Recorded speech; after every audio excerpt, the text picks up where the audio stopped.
وإياك نستعين على كل حاجة من حوائج الدنيا والآخرة سبحانك يا غياث مستعز ويا ذا العرش العظيم ويا إنما أمره إذا أراد شيئا أن يقول له كن فيكون اهدنا الصراط المستقيم صراط الذين أنعمت عليهم الذين فتحتهم أبواب الخيرات والرضا والتيسير وتعلي عنهم أبواب الشهوة والفتنة والمصيبة والتقصير أنت ولينا فنعم المولى ونعم النصير أنت ولينا فنعم المولى ونعم النصير غير المغضوب عليهم ولا الضالين وغير المغضوب عليهم ولا الضالين وسلام على المرسلين وسلام على عباد الله الصالحين وسلام علينا والحمد لله رب العالمين ولا حول ولا قوة إلا بك يا الله. gannaaw bu ñu ibbee an Hassan ma jox seeti bi waaye war na continue ma gannaaw bu ñu ibbee lu jiitu ñu laata jox borom dëkk bi danañ ci sànni ay kàddu ci turu dëkk bi yëpp ci kàddu gi nga xamante ne kii moom lañ ñu jox mu ti kàddu diine ngoon lii may wax maa ngi koy wax ci autorité religieuse yi nga xamante ne bii ñoo nekk ci dëkk bi yëpp lañ ciy wax nag ci mbir mii nga xamante ne bii moo ñu fi dajale dafa nekk mbir suuf te ku nekk xam na suuf dëkk depuis maam Aadama ba jamono yi dafa bës a andi ay coow wante nag coow yu amee ku nekk na nga xam sa àqi morom te jox ko ko soo respecté ak xam rek coow du am foo déggee suuf rek dafa am ñu ñu bëgg a léegi seeni àq seen droit jañ si am gis ngeen Muhammad sallallahu alayhi wa sallam ba mu ñëwee Médine gàddaay ñëw Médine barab bii mu sañca tey def ko jàkkaam dañ ko ko bëggoon a may ñépp ñoo daje dañ la koy may gratuitement mu bañ lii tax mu bañ nag dafa xam ne ñii moom suuf si dafa bañ a léegi seeni droit seeni àq la bëgg respecté moo tax biñ ko bëggee may suuf si mu lew ko donc mu ne déedéet daf koy jënd googu nag la mu si jublu mooy ñii moom suuf si àq dañ si am mu delloo leen ko ndaxte yonent du jël àq jàmbur mu ak lu mu tuuti tuuti te ci chariatul islamiya dañ wax ne nit su bayee ay suuf pendant 10 ans fukki at nekk si di ko bay wala mu di ko exploitation ba mu mënta toon pendant 10 ans charia mu ne kooku amul ku ko ëpp àq si suuf sax lépp luñ fa bëgg a def wala bëgg koo yëkkati war nañu respecté ay droit am fexe ba mu lu jox ko moog lu sedd ab xolam moo nañ respecté ay droit am ngoon ala rawati suuf soo xamante ni pendant des siècles suñuy maam ñoo ko nekkoon di ko exploité ba jamono ñëw nguur ñëw am lu mu sa soxla du ma dugg ci historique bi ak lu ci mënta am nguur gi dem na ba mu toll ba mu duggaat ci ay loxaam mu di ko xajjale ci ñoo xamee suñ seetee ñii fi dëkk ñi doon ci ëpp ay droit fuuf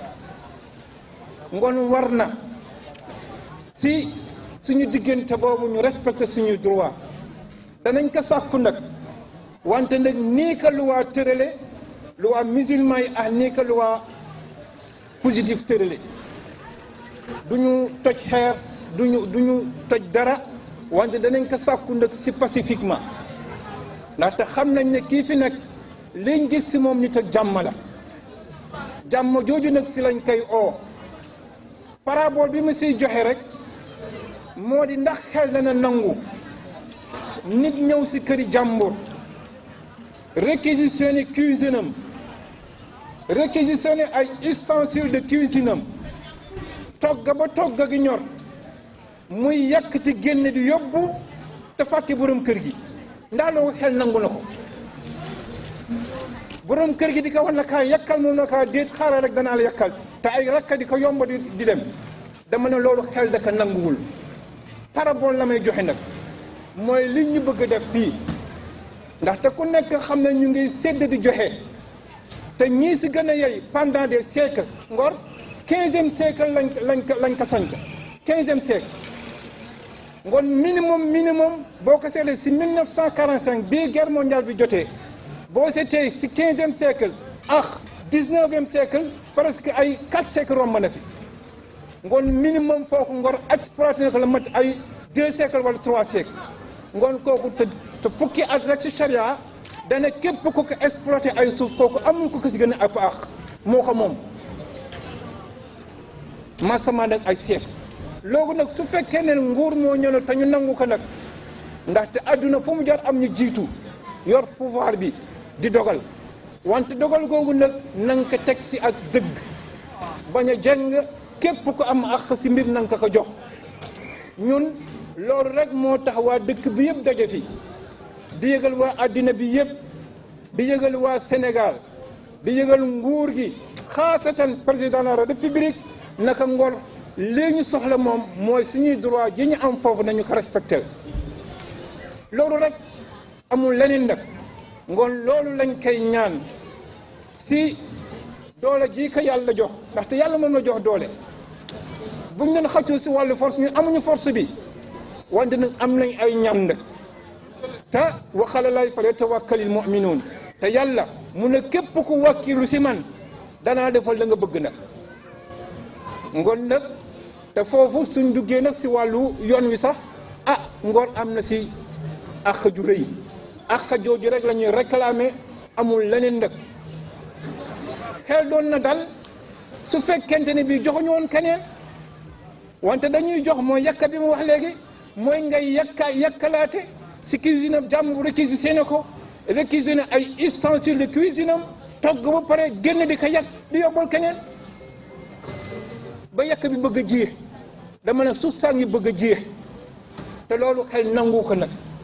ñun daal lii ñuy réclamer mooy suñuy droit nañ ñu ko respecté te jox ñu ko nag wante nag duñu mën a pacifique nag ngoon si tënk daal loolu laa amoon ay kaddu yoo xamante ne bii danaa ko si sànni si turu dëkk bi yëpp nag turu dëkk bi yëpp nag lii ma wax nag waa dëkk bi yëpp la engagé nag si côté religieux bi nag bu dee côté traditionnel bi jaraaf Saliou Samb mu ngi fi su paree tamit dana wax si turu dëkk bi yëpp si fànn boobu xañ na si tënk loolu laa amoon ay kaddu yu ma fi sànni di ñaan suñu boroom lii ñu dëgmal nii yal na ko yàlla jàppale na mu ko jàppale loon Xuraysh ndaxte Xuraysh si ñii jàng alam tara kayfa mo Abraha dafa bëggoon ñëw nangu seeni suuf tojaale kaaba gi non seulement toj kaaba mais nangu suufi màkk jëpp bokk boole ko si zone bii nga xamante ni dafay nekk sur autorité Najashi mi Négus wante gis nga suñu borom ñoom ba ñu demee si saybatal amdi ba mu demee ñaan sa kaaba ga la yàlla toroxal Abraha la mu bëggoon antuwul mooy nangu suufu màkk jëpp ngoon nag ñun foofu la ñuy sofe suñu ñaan yàlla ma delloo woon waa màkk seeni suuf ba ko Abraha bëggee nangu yàlla jooju la ñu tàllal suñu loxo mu jàppale ñu si dara yay mag ñi fi tëdd te liggéeyoon suuf soow seen ñax a dem sax ñu fas yéene kon bàyyi seeni sët wante doole nguur moo ñëw nangu ko ba jamono dem ba ngóor googu di ko xaajalawaat di ko joxe ngoon nag wax dëgg nag amul ko si ëpp cër dëkk Ngor nag ngoon ñu ngi ñaan suñu boroom yàlla jooju fi nekkoon démb moo fi nekkaat tey moom la ñu tàllal suñu loxo suuf si ñu bëgg a xañ ñu suñuy droit ngoon ñu ngi koy ñaan yàlla delloo ñu ko nag wante si jàmm nag am nañ sañ-sañ di tàllal suñu loxo nag képp ku ñu bëgg a toroxal ndaxte lii mooy toroxal ab dëkk lii dama ne su fekkee daf rëcc si Ngor si dëkk Ngor moo ñuy faala ñu waa Ngor dañ leen toroxal teguñu sax ay nit ngoon nag ñu ngi ñaan yàlla joo yal nañu yàlla jàppale yal nañu yàlla jàppale ñi ngi ko si xel tamit ñu am sensibilité bu toll ni nii wax dëgg nag lii waa Ngor di réclamer droit la droit absolu la ñaanuñu yalwaanuñu dañuy réclamer suñuy droit wante nag duñu mën a pacifique duñu mën a légal comme ni ko sharia ak tërale comme nii que loi positif bi tërale loolu laa amoon si ay kaddu yu may sànni di jox ñii nga xamante ni ñoo si war a sànni ay kaddu si tur dëkk bi yëpp di baal ak ña di. nuyu boobu Imam Moussa Samb Imam Moussa jërëjëf wax bi jaar na yoon noonu la te noonu la fi sam tëralee noonu la fi beneen loi tëralee donc teewaay nag fii sax moom sax du ma xaar ba tey damay jëkk a wax yéen wax nañ àddina kat laay waxal du waa Ngor rek ñëpp ak yëpp depuis les années 50 fi maam ngi laaj fii daan toog bi soo fam naa def lu mel nii entre les deux guerres bu ñëw yóbbu suñu ndaw sa front ba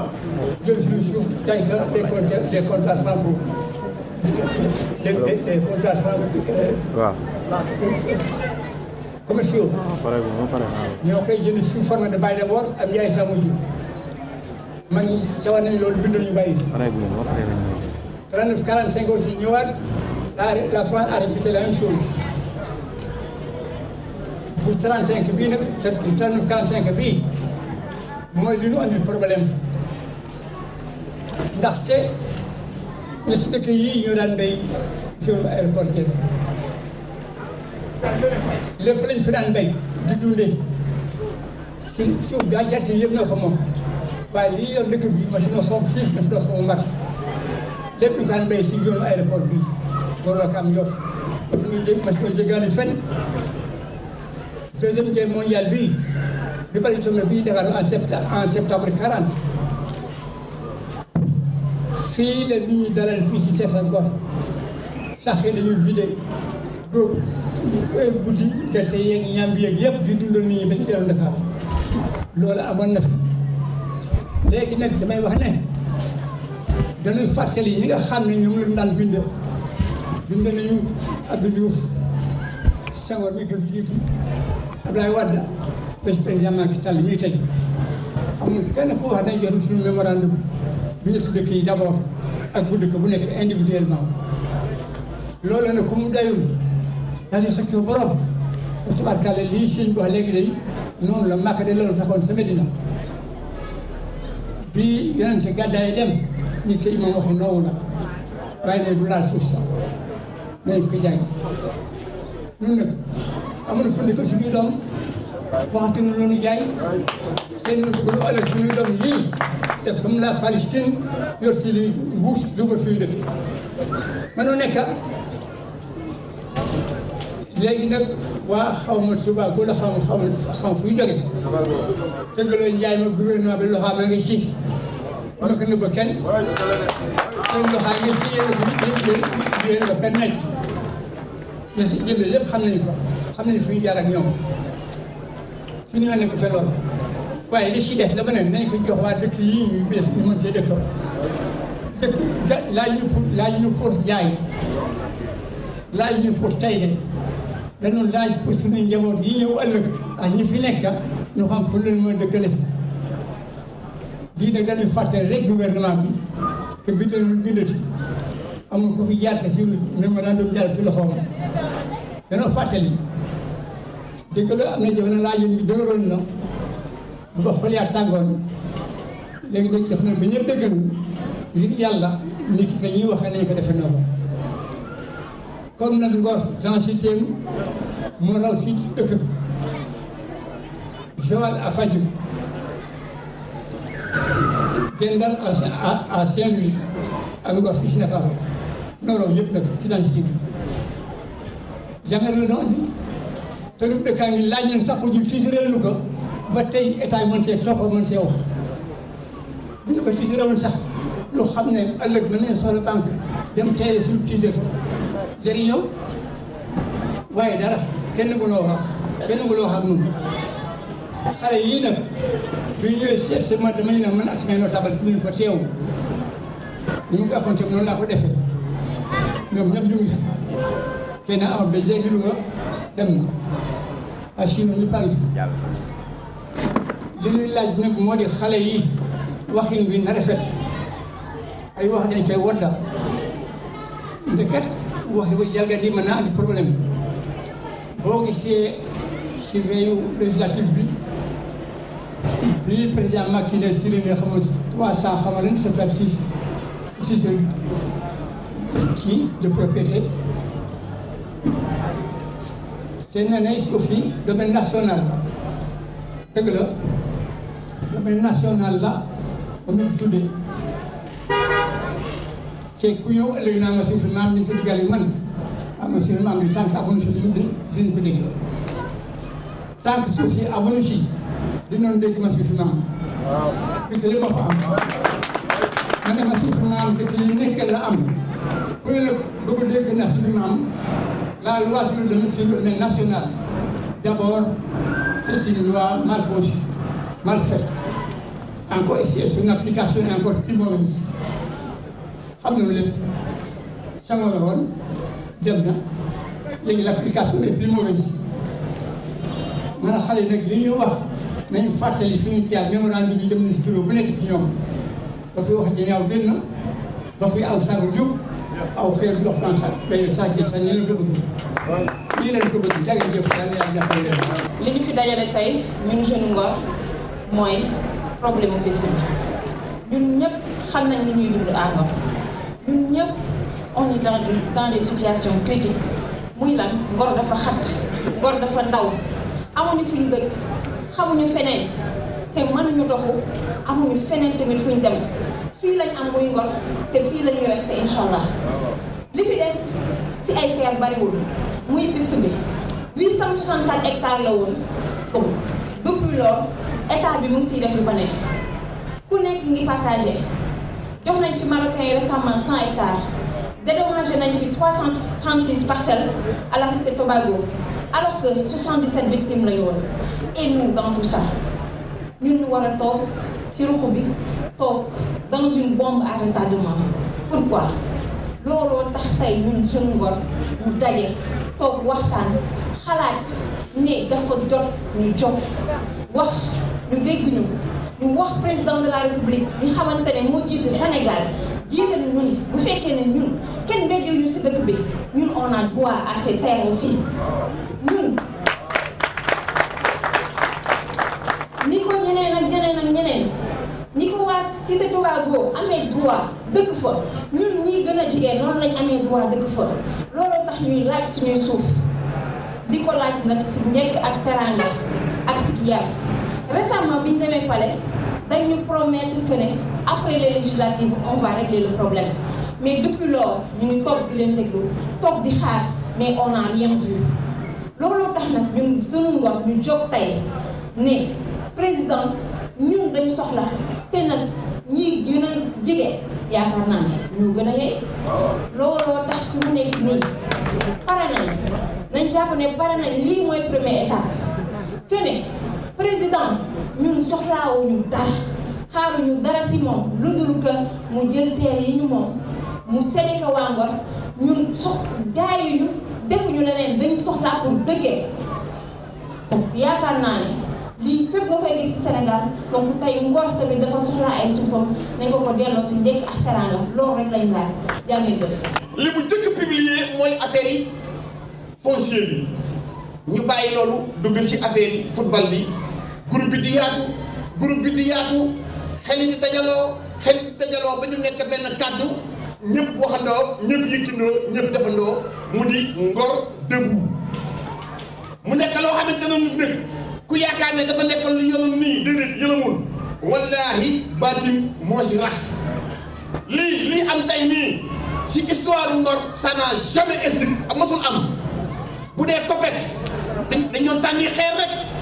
chaque jour ba am ñu si dem ay kaso baax yooyu yàlla defal ñu lii kon nag ñëpp daal lañ bëgg a régler fii. Le mouvement Ngor Debout, c'est un mouvement apolitique qui va servir le village de Ngor. sax dañ wax ne aussi am na yoo xam ne ñu ngi fi ñu fi yàlla teg di liggéey dëgg mais ñoom bu ñu defar à qui va en profiter c'est le village de Ngor. Donc c'est dans ce sens que nous allons mener notre combat qui sera aussi pacifique. Donc maa ngi nuyu bu baax a baax di ziar di leen baal wax si ñu ubbi ko sunu turu borom di julli Seydina Muhammad alayhi salaatu wasalaam di sant yàlla bu baax ci daje bi ñu daje fii tey ànd ak waa Ngor gépp wax dëgg yàlla jaraaf jërëjëf imaam jërëjëfati di jërëjëfal monsieur le maire ak délégué de quartier yi seen président Mame Babou Samb mu leen di xewal ñoom ñëpp tey dañu kontaan ñu bëgg a waxtaan ak waa Ngor d'abord avant ñuy wax état bi ndax li ñuy fàttali waa Ngor mooy booloo mooy benn mooy doole te dañuy faral ku ekki dara rek ñu ne du dem lii bu demul ñëpp la taxawal te yaakaar naa bu ñëwee du tegu si loxo kenn nit mu koy jëriñoo Ngor gépp ñoo koy jëriñoo te ku yërëmul boppam kenn du la yërëm ku taxawul sa bopp kenn du la taxawul ku fulaalul sa bopp kenn du la fulal gis ngeen li fi xew ku si nekk ak njabootam lay lijjanti koo gis rek ak njabootam lay lijjanti moo tax mag ñi ñëw tey accompagné ñu bu ngeen xoolee xeex bi ñu def ko dal bi ñu ko tàmbalee ba léegi mënuñu xaati ndax ñàkk jigul gor ñàkk jigul ak julli te ñàkk mu ngi dugg si dëkk bi ndax ñàkk foo dëkk rek danger la mën na yóbbu si sunu njaboot ci lu nekk ci àddina bi am na jikko yu bëri yu ñu xamul woon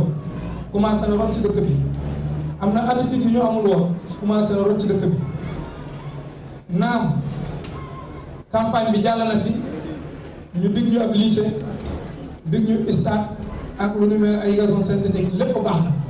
waaye dama ne ku yeewul si dëkk bi du jàngee si lycée bi te Ngor waaye yu bëri ñu ngi commencé génn côté Malika dem Bambilor dem di jënd ji ay suuf ndax dañu xalaatu ne seen descendance dinañ des si dëkk bi kon lépp lu ñu mën a andil jox ñuy suuf ñu dëkk ko moo ñu gënal lépp nag ndax ku fi dëkkul ku fi yeewul doo jàngee si lycée ku fi yeewul doo jëriñoo infrastructure bu fi nekk doo ko mën a jëriñoo kon dañuy attirer attention la population de Ngor te ñu nekk benn ñu bàyyi féete ndax lii féete amu si li ñuy laaj bi suñu biir état bi lañ koy laaj kon fédération bii dëkk bi lañu tey def ko ñu ngi ñaan yàlla ci seytaane am cër lii mu gën a naqari nag ci lii xew mooy lébu yi bu ñu jegee ñu tax leen de barbarie te ku xam jëf yi ñii di def mooy jëfinu mala dëggantaan ndax kenn nit buñ ko joxee poste diggante bi mu fi toog mu bëgg fi am patrimoine boo xamante ne du ko mën a dëkkee da koy luwee mbaa mu def ak njabootam alors que population bu fi toog loolu dëggantaan mooy lu ñu fi ñun bu ñu jógee wax ñu ne dañuy bëgg suuf te man dégguma si histoire lépp bu génn jëm ñaajo di fa xeexee suuf fii ñu toog nii la ñu am amul faneen mënuñu sëkk géej gi dëkk fa Ngor dong la ñu am faneen fu ñu dem ay étranger fay doon te gën ñu dëkk nag la ñuy yàlla dimbalee suñuy maam wàccee fi jur ñu fi meññ ñu fi te dañuy ñaan yàlla sax fi ba dem suñu njaboot nekk fi di fàttali président vidéo bi yaakaar naa ne fan yi ñu ngi ko teg si WhatsApp ma xamal leen ne kii doon wax nekkoon na fi premier ministre nekk fi président de l'Assemblée nationale nekk ministre de l'intérieur du woon ak cuune buy wax ku xamoon li muy wax bi muy campagne bi sunu papa Bassirou Diagne génn àddina mu waxaat li muy fàttewu ma li ma leen waxoon damay door a toog waaye bu ñu toogee ba tey ñu dagg 21 hectares plus de 1000 parcelles di ko joxe ñoom seen biir l'acteur régime Abdoulaye Wade ak yaa xam ñëpp a gis nañu ñu alerté ñu ne ñu dinañ leen jox gouverneur oo suñuy kilifa ñu am fa ndaw lu ñu fa teewaloon keroog muy Maodo Ndiaye mun a président nee na naka faj benn yoon mu jeex na rek la situation bi mu jeex dinañ def benn morcellement administratif ñu jox ko ñetti dëkk yi ku ne am déggaat ñu dara ba veille élection yi bi ñu demee palais bi ñu ko woowee loolu la waxaat nee na mënul annoncé aussi si superficie bi ñuy jox tant que aéroport bi dogu fi waa aéroport boo xamante ne dogu fi te ñu ngi joxe suuf si ñun lébu yi ñu ne nañ ñu xaar ba aéroport bi jox après ñu toog tuuti ñu ne ñu dañ koy def aéroport militaire loolu ay dil la rek dañu yéenewul si suuf si te yàlla moo dogal ñun ñu moom suuf si dëkk fi nekk ay autochtone 864 hectares lébu yi laal ñu lépp te yaakaar naa bu fi aéroport bi joxul woon lébu yi ba toog dinañ am seen noblesse bàyyi ko muy servir tout un peuple waaye dafa am détournement d'objectif nag ñoom dañ ne nekk trop aéroport ñu di ko jox ay Sénégalais di ko dëkkee bëgg a ñàkkal fayda tooxal askan wi nga xamante ne ñoo ko sosoo loolu ku ko seetaan man amutoo personnel jaratul ngay xeex dara si àddina kenn waratoo toog si kër lii moo ñu motivé amuñu si dërëm ñu ma koy faral di waxee utalu leen ñu gàllaaj ñaanal leen ñu waaye ndimbalal yàlla lañ doon demee kenn corrompre ñu 1 franc ba ñu jël nit moo suñoo jox dërëm ba ñu jël te naam tentative yooyu am na fi bàyyi leen li ngeen di laaj dëkk bi ngeen wax ñu ñaata ngeen soxla si suuf ñu jox leen ko wala xaalis ñu ne la ñun ba Ngor amul bëggul lii ñëpp a bëgg lii ñëpp a bokk ñun foofu lañ bokk te du yàqu la ko ne kon bu ñu toogee ba tey benn mouvement jox ne li muy ndikk a dox mooy suuf si nga la waaye moo tax ñu bàyyi pas-pas yëpp ñu ànd ak waa Ngor ndax ñun Ngor am rek moo ñu ñor li nga xamante ne nag moo ñu gën a frappé yaakaar naa nit ki boo koy jox da nga koy jox si li gën a féete ak moom boo géejee kacaa bi fii suuf su bëri moo fa nekkoon ñu ne leen ñun bu ngeen ñuy jox leen ñu fii gën a jege Ngor ndax ñu bañ a sori mais loolu dañ ko jël di ko jox ay sénégalais di ko jox ay nit ñu di ko jaay ñoom si ay preuve leer ku xam histoire Tobago nekkul Ngor victime yi Tobago ñu ngi fële si Saint-Lazare nan la ñuy dédommagé waa Tobago di leen andi Ngor loolu ab dil la ñu jël seen i prête-nom dugal ñu am si firnde yu leer ña ko doon dox doon réclamer terre président ak service état bi nga xamante ne ñoom ngaa ko suuf si ñoo def morcellement boobu def ko 336 titres te ñoom 77 victimes lañu kan moo profité si 336 yooyu 200 et quelques yooyu kan la alors que yaa ngi bàyyi ak population boo xamante ne ñoo ko gën a yeyoo pour yokk seen dëkkuwaay ngeen bëgg leen toroxal moo tax kàddu gi président doon na moo ko moom yaakaar nañu si intermédiaire yooyu ndax seen bopp la ñu liggéey président bi nga xamante ne kuy laaj moom lay laaj kuy mere moom lay mere ñun moom la ñuy ñaan naka na gestu population Ngor na gestu askanu Ngor si Sénégal lañu bokk te léegi teral nañ réew mi teraanga boo xamante ne mérité wuñu li leen état bi di def li ñuy def ñu mérité wuñu bu ñu xatoon wala ñu bon du ñu dëkkandoo ñoom am nañ gàllaaj am nañu pexe yoo xamante ne koo bëgg la dëkkandoo lu tax moom waaye yàlla moo leen def ñu doon askan wa yaatu raciste ñu yaatal nañu ñëpp ñi ñu yaatal nag ñoo ñu bëgg a jële fii yéene ñu Dakar bëgg ñu fay génne te duñu ko nangu kon ñu ngi jégalu waat ñu ngi jégalu suñuy wax souvent dañ naan dañu tàng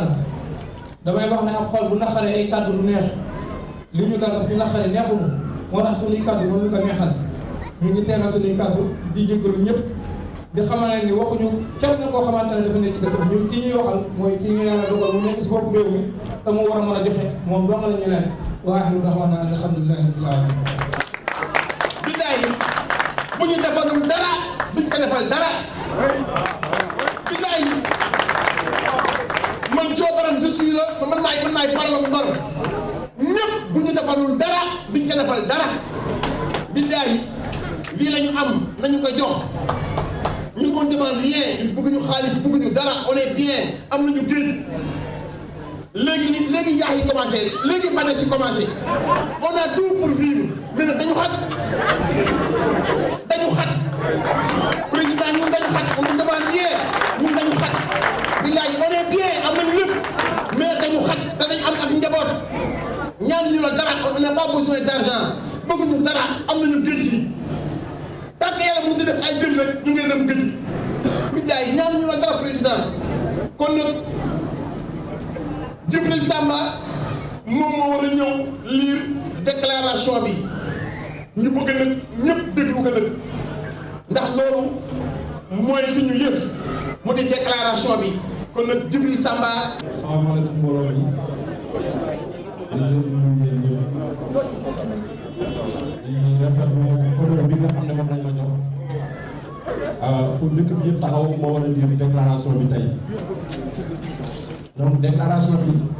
dinañ ko lire en français wax ko aussi en wolof donc déclaration de Ngor sous la bénédiction d'El Hadji Youssou Ndoye, imam ratib,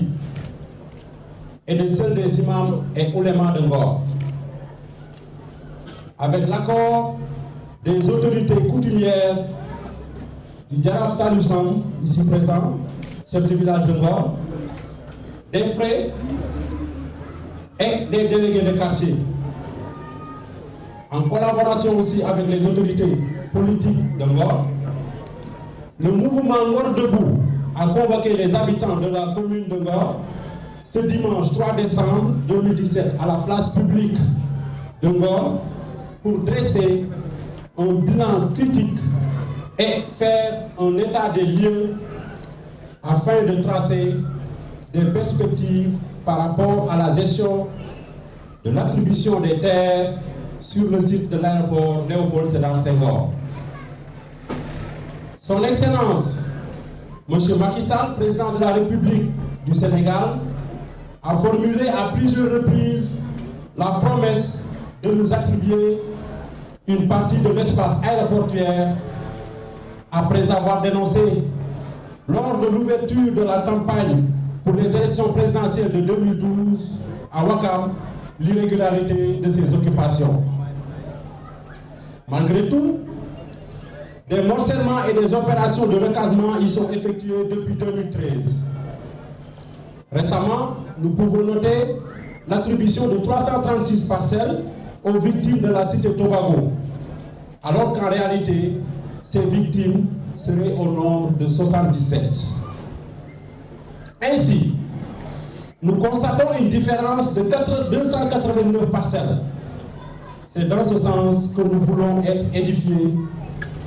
sur les points ci-dessous. Qui sont les bénéficiaires? Pourquoi ne pas avoir pensé à la population de Ngor? Qui sont les autochtones, aux riverains, et ces populations aussi sont les anciens propriétaires? Ces interrogations trouvent leur origine sur le fait que l'Assemblée constate que la densité de la population de Ngor est nettement supérieure au nord et que démographiquement parlant, Ngor est une bombe à retardement. Son explosion pourrait causer à coup sûr des dommages très importants. L'espace libéré par la délocalisation de l'aéroport offre la seule possibilité d'acquisition de zones d'extension et de réalisation de projets socio-économiques et culturels pour le village traditionnel de Ngor. Ainsi, nous sollicitons de l'État du Sénégal l'affectation de terres au village de Ngor en vue de l'aménagement de nouvelles zones de recasement et d'extension sur le site de l'aéroport Léopold Sédar Senghor. La restructuration du village traditionnel et l'amélioration du cadre de vie. Monsieur le Président de la République, nous faisons appel à votre Excellence pour que la mise en œuvre des mesures urgentes par les services déconcentrés de l'État aille dans le sens des sollicitations ci-dessous, qui rejoindraient votre promesse électorale de restitution des terres aux Lébou pour la réparation des préjudices. Fait à Ngor le dimanche 3 décembre 2017.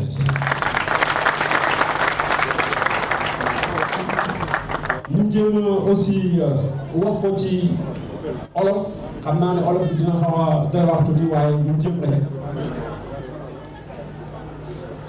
ci ñaanu El Hadj Youssou Ndoye moom mi nga xam ne moom mooy imaamu ràtt bu Ngor ak imaam yi ak ulema yi nga xam ne ñoo nekk ci dëkk bi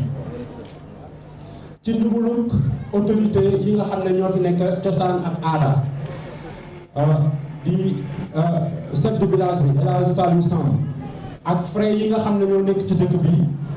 ak délégué de quartier yi ci li ko nag aussi ñi nga xam ne ñoom ñooy autorité politique yi nekk ci Ngor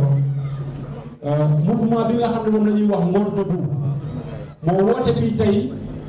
waa dëkk bi yëpp waa Ngor yëpp tey ci dimanche bi 3 décembre pour ñu ñëw fii ci garage bi ci place publique bi ñu jéem a def li nga xam ne moom mooy génne li nga xam ne moo fi nekk mooy faire un état des lieux ñu xool sam càmbar li nga xam ne moo fi nekk yëpp sur le plan du foncier loolu mën ñu permettre ñu am loo xam ne dinañ ko def pour mën a xam fan la ñu jëm ndax attribution des terres yi nga xam ne moo nekk ci aéroport Léopold Sédar Senghor ci biir loolu ñuy wax président Macky Sall moom mi nga xam ne moo jiite Sénégal ñu koy ñaan moom ci boppam waxoon na ci lu bari que ne li nga xam ne moom moo nekk ci aéroport bi dina ko jox li nga xam ne moom mooy lëbu yi ndax moom loolu moo ko waxoon ci campagne électorale ba muy démarré campagne électorale sa Wakaam moom moo ne woon dina jox lëbu yi seeni terre en 2012 donc après bu ñu jógee ci loolu ñu gis que ne depuis 2013 ba léegi ay morcellement ñu fay am ñu ngi dëgg kër yi et vraiment di fa dugal ay ñeneen ñoo xam ne ñu ngi jóge fële ci biti bi nga xam ne moo ci gën a bees mooy bi ñu laa dugg ci élection législative bi rek mooy joxe nañ fi ay nit 336 parcelles yoo xam ne joxe nañ ko ci aéroport bi pour dédommager ñi nga xam ne ñoom ñooy waa Cité Tobago te ñooñu nga xam ne ñooy waa Cité Tobago ñi nga xam ne ñoom la ñu toj seen kër 77 dong la ñu donc loolu moom moo tax ñu ne loolu am na benn différence boo xam ne de 289 parcelles 289 parcelles yooyu nag la ñu bëgg a xam différence boobu noonu kan moo ko moom ñu wax aussi ne waa ñoom ba muy defar loolu lu tax wax xalaatuñu waa Ngor donc loolu moom mooy ñi nga xam ne ñaari question yi nga xam ne dañ leen koy posé pour mu andi ñu si ay leeral bu ñu jógee ci loolu tamit interrogation yooyu noonu nga xam ne moom la ñu wax léegi-léegi question yi nga xam ne moom la ñu posé léegi-léegi boo ci bëggee répondre da ngay xam ne loolu mu ngi jógee ci li nga xam ne moom moo xew Ngor mooy que ne boo xoolee ni nga xam ne noonu la ñu dëkkee dañu xat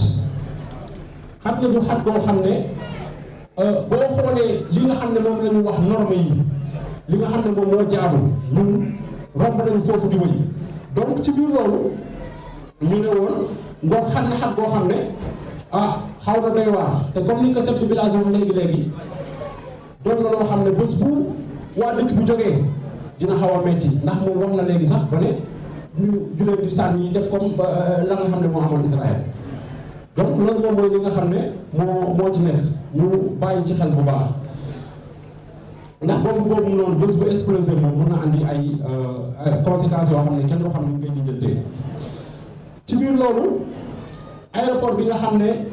fête le 7 décembre dañ koy jël yóbbu ko fële nga xam ne mooy jas donc après aéroport bi dafay des